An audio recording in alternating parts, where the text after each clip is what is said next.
Hey everybody, this is Captain Fool reporting for duty, giving you my weekly comic book review. So sit back and enjoy.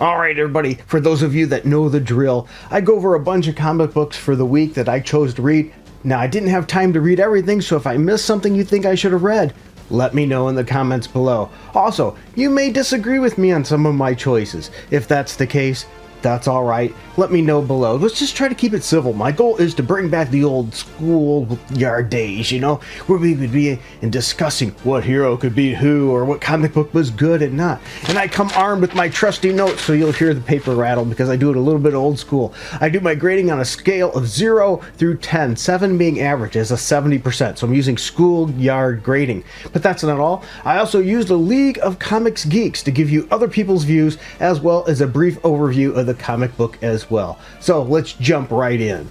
All right, let's jump right in. Let's start with Batman and Robin number 5, with League of Comics Geeks saying 165 out of 175 liked it with a 4.1 average rating, where I gave the book a 7.8. Yeah, I'm going to take a pause here a second and put my glasses on because I'm getting to that age I just can't read. I want to make sure I can read my notes. Anyway, it says Batman and Robin have been separated. Batman works with White Rabbit to track down the new femme fatale. Shush. While his son Damian hunts down the criminal mastermind who's targeting his father. Really, that I don't think that overview does the greatest job. What we have here is they're actually working together, Batman and Robin. Damian is infiltrating in the school, thinking that that's going to be the way to find the answers, and so is Bruce. So they're actually working all the way together. So I don't know who wrote that synopsis, if you will, but I think it misses the mark. The writer is Joshua Williamson. The artist is Nicola, and I'm not even going to butcher that last name, not even trying. And I will say, and I say this with niceness, I'm not a fan of the art style, but it is a fun story. I really do like the dialogue in this issue between Damian and Bruce. If you have not been checking out Batman and Robin and you don't mind that art style, I strongly suggest that you do. I gave the book 7.8. Yeah, so I gave it a high rating too. So that's great. By the way, hear that sniffle? I'm at the tail end of a cold, so please bear with me here. It's been pretty nasty. The next one I want to jump into is Green Lantern number 7. I gave this an 8.2 out of 10, which is higher than they gave it at League of Comics Geeks. They said 175 out of 183 liked it with a 4 average rating. So yeah, I actually for once gave a book a higher score. Can you believe that? The writer is Jeremy Adams. The artist is Mansky. Once again, butcher. The death of a major Green Lantern character has been revealed. Actually, they revealed it last issue, with it being Kilowog. After explosive confrontation with Sinestro, Green Lantern is confronted by the United Planets Lanterns for illegally operating within the quarantine zone, and the mystery of what took place is finally revealed. Now, I will say this, even though it's the death of a character, come on, we know this is comic books, right? How often do they stay dead? And to be fair, we never actually see Kilowog die. So it does give some loopholes here, but the story's been good. I have really been enjoying this story arc. It has good pacing and it's interesting, and the art is solid as well. If you are a Green Lantern fan, you should check out this book. Matter of fact, even if you're not a Green Lantern fan, this might be one to jump onto and give it a go, because I think that you won't be disappointed. Hey guys, today's video is sponsored by My Wallet. Yeah, I'm not trying to push any kind of wallet or pimp any wallet out. What I mean is it's sponsored by my personal wallet and the cash that comes out of it to pay for these things. If you want to help with this, you can hit like, subscribe, that notification bell. Those are great ways to get started. But if you find yourself in a position where you can help the channel more, we have a Patreon and a subscribe star down below that you can click on those links. And for as little as $1 a month, you'll have special videos and things to just you, music that you can get. Or maybe if you wanted to, a one-time donation just to help out, we have a Streamlabs link down below. Or we also have, if you go to the Patreon shop, you could buy a song for like $3. I wish I could put them a little lower, but that's the minimum they allow for that. So there's lots of options. Sometimes you might even see an Amazon link. If you want to buy anything through Amazon, click on my link first, then go through there. That'll give me a couple pennies, possibly that way too as well. So there's lots of ways you can help out the channel, because without you, it would not be possible. So thank you, everybody, and let's get back to the video. All right, the next one I want to talk about is the Avengers number 9. 119 out of 130 liked it with a 3.7 average rating on League of Comics Geeks. I gave it a 7.21, so nothing too fantastic here. The Avengers battle the Twilight Court for the sake of Kang the Conqueror. The Twilight Court wishes to bring Kang to justice, but the Avengers still have need of the comatose Conqueror. Which side can claim to truly be the right side? The writer's Jed MacKay and the artist is Francisco Mortarino, whatever. I think the issue is good art. There's lots of action in this issue, I'll give it that. But I'm going to say that the fight in this issue is really cliche. Boy, have we seen this kind of fight thing in a lot of issues. If heroes are fighting and they're too evenly matched, they're just not getting anywhere, so what do? Let's swap who we're fighting, guys. Which, don't get me wrong, it's a good team tactic, but how often do we see this in comic books? It's a fun issue, and that's the thing, it's an okay issue. Nothing super wonderful, nothing super great, but it's an okay issue. The next one I want to talk about is Blade number 7. Yes, Blade number 7. 66 out of 71 liked it with a 3.7 average rating on League of Comics Geeks, which is a little higher than I gave it because I gave it a 7.3. Blade teams up with the Hulk to tame the anger within in preparation to face the Adana. Once more, Blade must confront the monster he's afraid of. And who knows better than what it's like to live with monsters than Bruce Banner. The writer's Brian Hill, artist Valentina Pinedi, whatever that is. And here's the thing, I think the art could be better in this issue. Once again, holding the book back a little bit.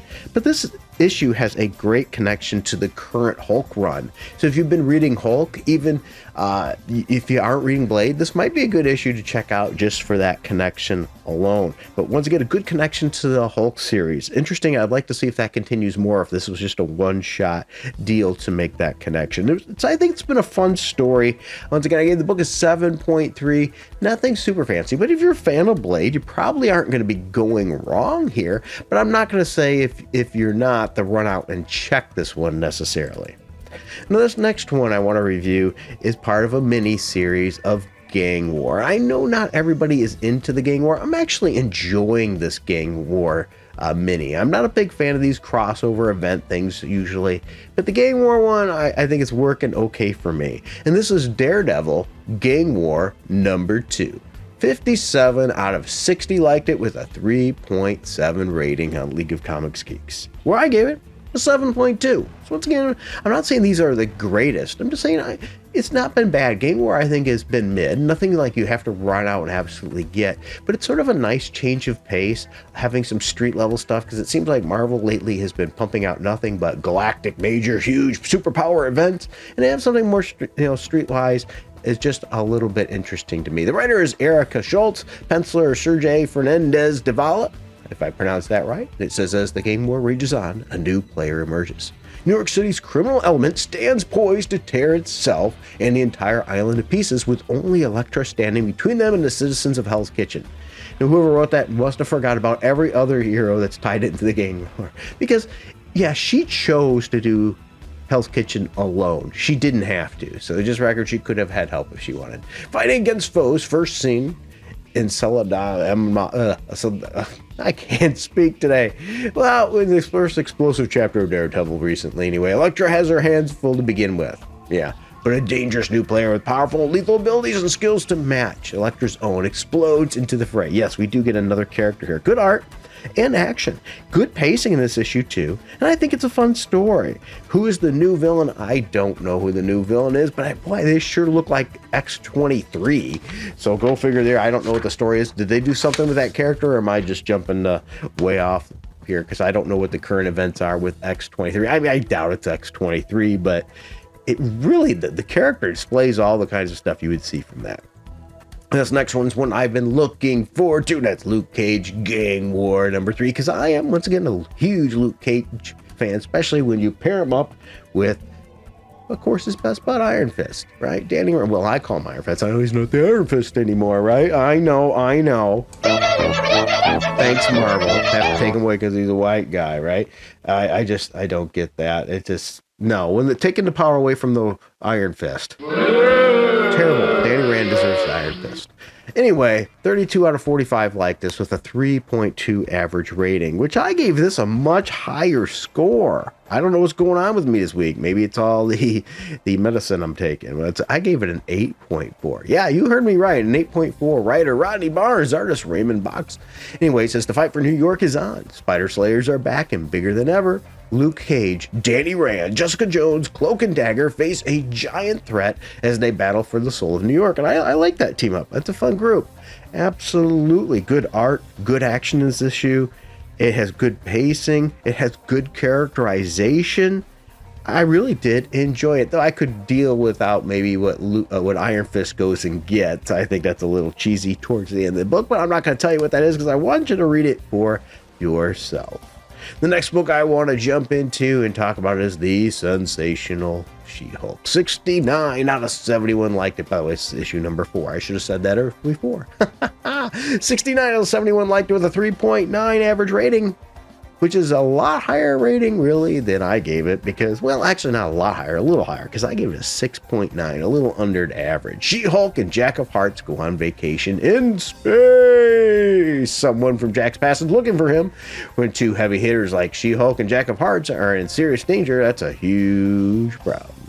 Rainbow Rowell is the writer, and artist is, sorry dude, I'm not even going to attempt to blow out your name there. This issue has slow pacing. This is way, and I know they're trying to get another story arc started, but the pacing is just too slow. The art is mediocre at best. The She-Hulk really does deserve better than this. Come on now, this character's been treated poorly in TV series and everything else. But here's the thing, I will say there is some decent characterization though in this issue. But really that's about all I can say that's going for it, which is sort of sad. Once again, I think the character could be done a lot better. Actually, we know so. We've had series with it. Even Dan Slott, and I'm not a fan of a lot of Dan Slott's writing, did a decent run on this character, but it is what it is. The next one, Marvel capitalizing off of, trying to promote a movie that they're coming out, is Thunderbolts number 2. Yep, 50 out of 52 liked it with a 4 average rating on League of Comics Geeks, which is higher than what I gave it because I gave it a 7.2. The Revolution versus the Kingpin. When Contessa Valentina Allegra de Fontaine, this cold that makes things hard, gets word the Kingpin will be overseeing the transfer of the Red Skull's fortune. Because remember, Bucky killed Red Skull. Or did he? At the Nefarious Hellfire Club, Bucky Barnes enlists the aid of his favorite master of infiltration. Yes, a symbiote-equipped Black Widow, and addressed to impress Yelena Belova, the White Widow. But why? Because their goal is to rob the Red Skull of his ill-gotten gains. But they're going to have to go through Wilson Fisk. And, well, let's be honest here, things might go not quite as planned. Jackson Lansing is the writer, as well as Colin Kelly, and artist is Geraldo Borges. And I thought the art could be better in this issue. Matter of fact, if you look at the cover of this issue, what the heck is going on with the face of the Kingpin here? He looks like he's been knocked silly and there's something wrong with his brain. It's just not functioning. He really has a look on his face. It just doesn't make sense. I mean, is he mentally ill on this cover? Right? When I looked at it, I was like, is there something wrong? Is he getting mind controlled in this? When we read the book, it has nothing to do with that. It was just the artwork. Yeah. So, and then on top of that, is the Kingpin getting 10% from the Red Skull? It's insinuated hinted at a little bit in the issue. This issue has good action, good characterization, and I am enjoying this series, so not bad. I gave it a 7.2. I'm not saying it's the greatest thing, but I'm enjoying the angle of that and what's going on here. Can't say that, though, for every book you read, right? Speaking of other books that I read that maybe not quite as strong, there is Captain Marvel number 4. All right, here we go. 51 out of 56 liked it with a 3.8 average rating on League of Comics Geeks. I gave it a 7, very mid-tier. The writer is Alyssa Wong, Artist Jan Balazza, which once again I butchered a name. Blast her into the negative zone, determined to be free, both herself and the morally ambiguous Yuna, from the permanent bond of the Negamans. Captain Marvel brings the fight home to the negative zone. Yeah, brings the fight home to the negative zone. Wow, sounds like song lyrics. Buried deep somewhere in this topsy-turvy world is the key to breaking the bond, but nothing in the zone comes for free.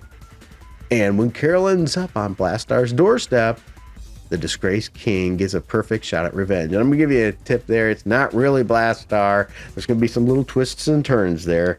And here's the thing, a character that has this much potential, they keep changing and altering her costume, which usually means they can't get her to gravitate and sell, can't catch her people's attention.